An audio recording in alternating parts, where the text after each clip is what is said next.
আমার স্বামীরা দুই ভাই, আমার ভাসুর আর আমার স্বামী। আমার ভাসুরের এক ছেলে আছে, বেশ বড়। হ্যাঁ, প্রায় 25 বছর বয়স হবে। আমি যখন বিয়ে হয়ে আসি তখন ওর 15 বছর বয়স ছিল।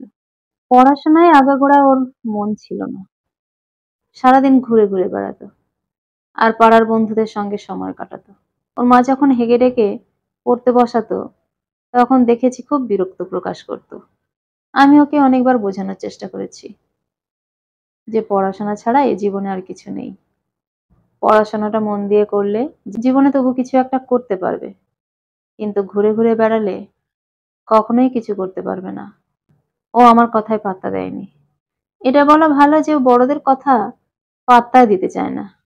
তারপর যখন বয়স আস্তে আস্তে বাড়তে থাকলো তখন কাজের চেষ্টা করতে লাগলো। তো অনেক জায়গায় ও কাজে ঢুকেছে, কিন্তু সেখানে বেশি দিন স্থায়ী হয়নি। ওর কাকু একজনকে কাজ পাইয়ে দেওয়ার জন্য বলেছিল, কিন্তু সে টাকা চেয়ে বসে। অগত্যা টাকা দিতে বাধ্য হয়।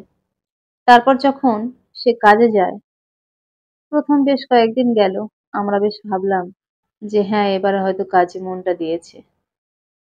না, 1 মাস কেটে যাওয়ার পর দেখলাম সে আর বেরোতে চায় না বাড়ি থেকে। ওর মা বারবার ডেকে ডেকেও সে উঠতেই চায় না। তারপর আমরা জানতে পারলাম যে ওই কাজ ওর পছন্দ নয়। ওকে দিয়ে নাকি বেশি কাজ করানো হচ্ছে। ওর কাকু ওকে অনেক বোঝালো, কিন্তু না, শোনবার পাত্র নয়। আমি বললাম, দেখো, তুমি যে ওর পিছনে এত টাকা খরচ করলে, কোনো কাজে সে মন লাগাতে পারছে না, এবারে তুমি কি করবে? আমার স্বামী ভাইপোর প্রতি একটু দুর্বল, বলল দেখা যাক কি হয়।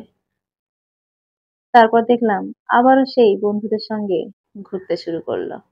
আর যখন যা কিছু প্রয়োজন হয় কাকুর কাছে এটিএম কার্ডটা নিয়ে চলে যায় টাকা তুলতে। এগুলো দিনের পর দিন হচ্ছে। আমার স্বামীকে বললাম, তুমি এইভাবে ওর পিছনে টাকা খরচ করে যাচ্ছ, তোমার এটিএম পর্যন্ত সে নিয়ে চলে যাচ্ছে, এটা কিভাবে মেনে নেওয়া যায়? আমার স্বামী তখন চুপ করে রইল। কিছুক্ষণ পরে বলল, কি বলি বলো তো, ছোটবেলা থেকে কিছু বলিনি বলে এখন কিছু বলতেও পারি না। আমি বললাম, ঠিক আছে, কিছু তোমাকে বলতে হবে না, এবার আমি বলবো। কারণ এটিএম কার্ড তো কাউকে এইভাবে দেওয়া যায় না।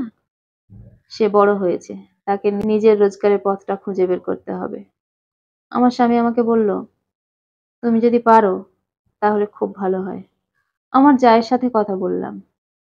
আমার যা বলল, তুই যদি পারিস বোন তাহলে খুব ভালো হয়, কারণ আর সহ্য করা যাচ্ছে না।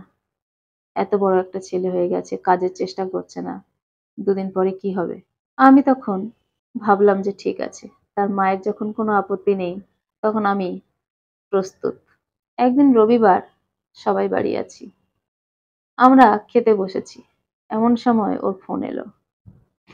ফোন আসতেই ও বলল, হ্যাঁ হ্যাঁ, আজকের বিকালে আমি যাচ্ছি, তুই রেডি থাকবি। তারপরে বুঝতে পারলাম যে ওর কোথাও যাওয়ার প্রোগ্রাম আছে। ফোনটা রাখার পর ও কাকুর কাছে বলল, কাকু, আমার 5,000 টাকা লাগবে, একটু এটিএম কার্ডটা দিও।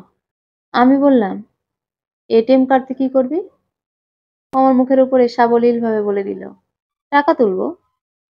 আমি বললাম যে টাকাটা কোথা থেকে আসবে, তুই নিজে রোজগার করিস? ও তখন বলল যে না, কাকুর টাকা। আমি বললাম, কাকুর টাকা তোকে কতদিন দেবে? তোর বয়স কত?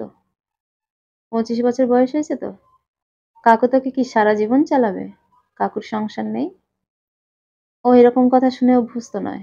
ও কাকুর দিকে তাকিয়ে রইল, দেখলো কাকু কিছু বলছে না। তখন আমি বললাম, আজকে তোর 25 বছর বয়স, তুই আজ বাদে কাল বিয়ে করবি, তোর সংসার হবে, তখন কি কাকু তোর সংসার চালাবে? ও তখন চুপ করে রইল।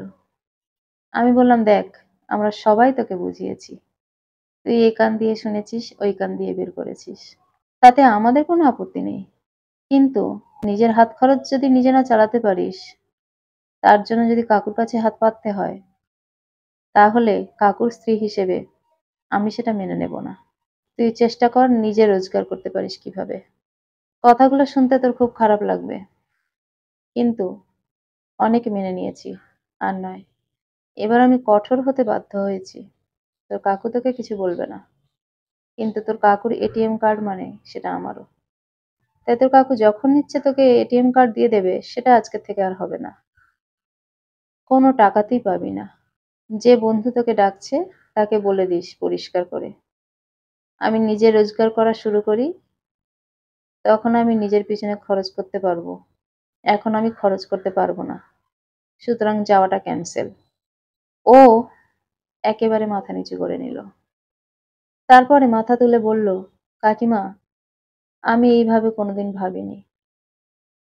মা অনেকবার বলেছে, মার কথাকে খুব একটা গুরুত্ব দিইনি, তোমাদের কথাকে খুব একটা গুরুত্ব দিইনি। কিন্তু আজকের এই কথাগুলো শোনার পর আমার মনে হলো আমার এগুলোই শোনার দরকার ছিল। নইলে সত্যিই আমি বোধহয় একটু উচ্ছৃঙ্খল হয়ে গেছি। এই বয়সে সবাই ভালো কাজকর্ম করছে, রোজগার করছে, কিন্তু কেন জানি না আমার মন বসছে না। কিন্তু কাকিমা, তোমাকে আমি কথা দিলাম, আজকের পর থেকে আমি কাজে মন বসাবো। যতই আমার ইচ্ছে না হোক, তবু আমি পড়ে থাকবো সেই কাজের পিছনে। সত্যি তো, দুদিন পরে আমারও সংসার হবে, তখন তাদের আমি কি করে চালাবো? ওর কাকু বলল, যত তাড়াতাড়ি এটা বুঝতে পারবি তুই, ততই তাড়াতাড়ি তোর মঙ্গল হবে। তোর কাকিমা তোর ভালোর জন্যই বলেছে। আমার যা বলল, বাবা, মা যতই বোঝাক, মার কথাকে কেউ ভালোভাবে নেয় না। মার কথাকে সবাই হেলা ফেলা করে। তোকে আমি এতদিন ধরে বুঝিয়েছি, তোর কাকিমাও বুঝিয়েছিল, কিন্তু সেই রকম ভাবে বোঝায়নি। কারণ ও ভেবেছে তুই পরের ছেলে, তোকে বেশি বোঝাতে গেলে তুই সেটা নেগেটিভ ভাবে নিবি। সেই জন্য তোর কাকিমা বেশি জোর দিয়ে কিছু বলেনি। কিন্তু তোর কাকু আর আমি যখন তাকে ভরসা দিলাম, সাহস দিলাম, তখনই সে তোকে নিজের ছেলের মতো করেই শাসন করেছে। আর এবার যদি তুই না বুঝিস, তাহলে জানবো আমার কপালটা খারাপ, তোকে আমি মানুষ করতে পারিনি। আমার ভাসুরের ছেলে বলল, না মা, আর এমনটা হবে না। কাকিমা আমার চোখ খুলে দিয়েছে। আমার অত্যাচার কাকিমা বলে সহ্য করে নিয়েছিল। কাকিমার জায়গায় অন্য কেউ হলে সহ্য করতো না। অনেকদিন আগেই আমাকে যাচ্ছে তাই বলে অপমান করত। কিন্তু কাকিমা বলে কড়া ভাষাতে সন্তানের মতো করেই বলেছে। আর এইভাবে না বললে আমি বুঝতাম না। কাকিমার জায়গায় যদি অন্য কেউ থাকতো, তার বলার ধরনটা অন্যরকম হতো। তাতে আমি শুধু আঘাতই পেতাম, কিন্তু কাকিমার কথাতে আমি আঘাত পাইনি। বরং কাকিমার মধ্যে আমি নিজের মায়ের মতো একটা ছোঁয়া পেলাম। এখন থেকে আমি চেষ্টা করব, শুধু চেষ্টা নয়, আমাকে কাজটা করতেই হবে। কোনো বাড়িতে ছেলেমেয়েরা অবুঝ হলে সেই বাড়িতে অশান্তির শেষ থাকে না। ছেলেমেয়েরা যত তাড়াতাড়ি নিজেদের ভালোটা বুঝতে পারে, তত তাড়াতাড়ি সংসারে মঙ্গল। তাই তারা যতদিন না নিজের থেকে বুঝতে পারবে যে তারা ভুল করছে কি ঠিক করছে, যেদিন ঠিক ভুলের বিচারটা নিজের থেকেই করতে পারবে, সেদিন থেকে সংসারের সমস্ত বিড়ম্বনা, অশান্তি দূর হয়ে যাবে। কলমে ও কণ্ঠে, সোমা।